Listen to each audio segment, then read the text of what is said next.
ஆதியாகமம் 42 அதிகாரம். எகிப்திலே தானியம் உண்டென்று யாக்கோபு அறிந்து தன் குமாரரை நோக்கி, நீங்கள் ஒருவர் முகத்தை ஒருவர் பார்த்து கொண்டிருக்கிறது என்ன? எகிப்திலே தானியம் உண்டென்று கேள்விப்படுகிறேன். நாம் சாகாமல் உயிரோடு இருக்கும்படி நீங்கள் அவ்விடத்துக்கு போய் நமக்காக தானியம் கொள்ளுங்கள் என்றான்.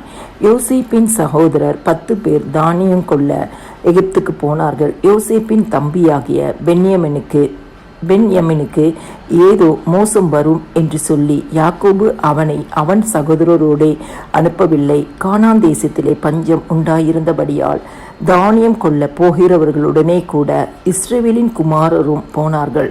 யோசேப்பு அத்தேசத்துக்கு அதிபதியாய் இருந்து தேசத்தின் ஜனங்கள் யாவருக்கும் விற்றான். யோசேப்பின் சகோதரர் வந்து முகங்குப்புற தரையிலே விழுந்து அவனை வணங்கினார்கள். யோசேப்பு அவர்களை பார்த்து தன் சகோதரர் என்று அறிந்து கொண்டான். அறிந்தும் அறியாதவன் போல கடினமாய் அவர்களோடு பேசி, நீங்கள் எங்கே இருந்து வந்தீர்கள் என்று கேட்டான். அதற்கு அவர்கள், கானான் தேசத்திலிருந்து தானியம் கொள்ள வந்தோம் என்றார்கள். யோசேப்பு அவர்களை தன் சகோதரர் என்று அறிந்தும் அவர்கள் அவனை அறியவில்லை. யோசேப்பு அவர்களை குறித்து தான் கண்ட சொப்பனங்களை நினைத்து அவர்களை நோக்கி, நீங்கள் வேவுக்காரர், தேசம் எங்கே திறந்து கிடக்கிறது என்று பார்க்க வந்தீர்கள் என்றான். அதற்கு அவர்கள், அப்படியல்ல ஆண்டவனே, உமது அடியாராகிய நாங்கள் தானியம் கொள்ள வந்தோம். நாங்கள் எல்லாரும் ஒரு தகப்பனுடைய பிள்ளைகள். நாங்கள் நிஜஸ்தர், உமது அடியார் வேவுக்காரர் அல்ல என்றார்கள்.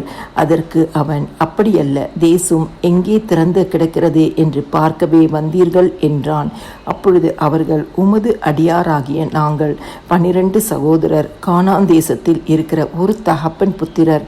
இளையவன் இப்பொழுது எங்கள் தகப்பனிடத்தில் இருக்கிறான், ஒருவன் காணாமற் போனான் என்றார்கள். யோசேப்பு அவர்களை நோக்கி, உங்களை வேவுக்காரர் என்று நான் சொன்னது சரி. உங்கள் இளைய சகோதரன் இங்கே வந்தால் ஒழிய நீங்கள் இங்கே இருந்து புறப்படுவது இல்லை என்று பார்வோனின் ஜீவனை கொண்டு ஆணையிட்டு சொல்லுகிறேன். இதனாலே நீங்கள் சோதிக்கப்படுவீர்கள். உங்கள் சகோதரனை அழைத்து வரும்படி உங்களில் ஒருவனை அனுப்புங்கள். உங்களிடத்தில் உண்மை உண்டோ இல்லையோ என்று உங்கள் வார்த்தைகள் சோதிக்கப்படும் அளவும் நீங்கள் காவலில் இருக்க வேண்டும். இல்லாவிட்டால் நீங்கள் வேவுக்காரர் தான் என்று பார்வோனின் ஜீவனை கொண்டு ஆணையிட்டு சொல்லுகிறேன் என்று சொல்லி அவர்கள் எல்லாரையும் 3 நாள் காவலிலே வைத்தான். 3ஆம் நாளிலே யோசேப்பு அவர்களை நோக்கி, நான் தேவனுக்கு பயப்படுகிறவன். நீங்கள் உயிரோடு இருக்கும்படிக்கு ஒன்று செய்யுங்கள். நீங்கள் நிஜஸ்தரானால் சகோதரராகிய உங்களில் ஒருவன் காவற் கூடத்தில் கட்டுண்டு இருக்கட்டும்.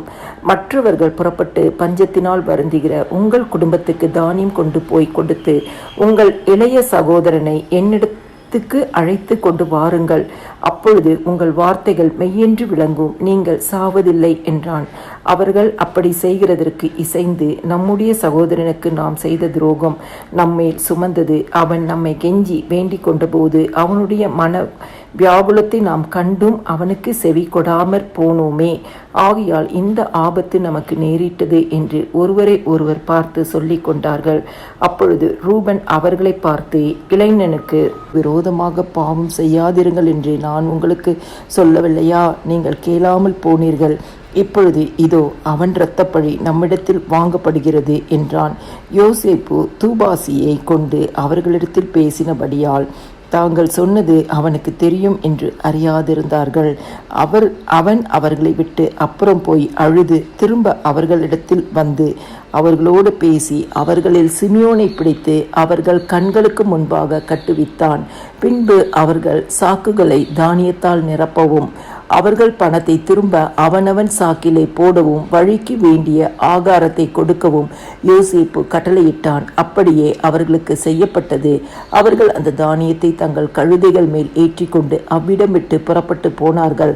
தங்குகிற இடத்திலே அவர்களில் ஒருவன் தன் கழுதைக்கு தீவனம் போட தன் சாக்கை திறந்தபோது சாக்கின் வாயிலே தன் பணம் இருக்கிறதை கண்டு தன் சகோதரரை பார்த்து, என் பணம் திரும்ப வந்திருக்கிறது, இதோ அது என் சாக்கிலே இருக்கிறது என்றான். அப்பொழுது அவர்களுடைய இருதயம் சோர்ந்து போய் அவர்கள் பயந்து ஒருவரை ஒருவர் பார்த்து, தேவன் நமக்கு இப்படி செய்தது என்ன என்றார்கள். அவர்கள் கானான் தேசத்தில் உள்ள தங்கள் தகப்பனாகிய யாக்கோபினிடத்தில் வந்து தங்களுக்கு சம்பவித்தவைகளை எல்லாம் அவனுக்கு அறிவித்து, தேசத்துக்கு அதிபதியாயிருக்கிறவன் எங்களை தேசத்தை வேவு பார்க்க வந்தவர்கள் என்று எண்ணி எங்களோட கடினமாய் பேசினான். நாங்களோ அவனை நோக்கி, நாங்கள் நிஜஸ்தர், வேவுக்காரர் அல்ல. நாங்கள் 12 சகோதரர், ஒரு தகப்பன் புத்திரர். ஒருவன் காணாமற் போனான், இளையவன் இப்பொழுது கானான் தேசத்தில் எங்கள் தகப்பனிடத்தில் இருக்கிறான் என்றோம். அப்பொழுது தேசத்தின் அதிபதியானவன், நீங்கள் நிஜஸ்தர் என்பதை நான் அறியும்படி உங்கள் சகோதரரில் ஒருவனை நீங்கள் என்னிடத்தில் விட்டு பஞ்சத்தினால் வருந்துகிற உங்கள் குடும்பத்துக்கு தானியம் வாங்கி கொண்டு போய் கொடுத்து உங்கள் இளைய சகோதரனை என்னிடத்தில் அழைத்து கொண்டு வாருங்கள்.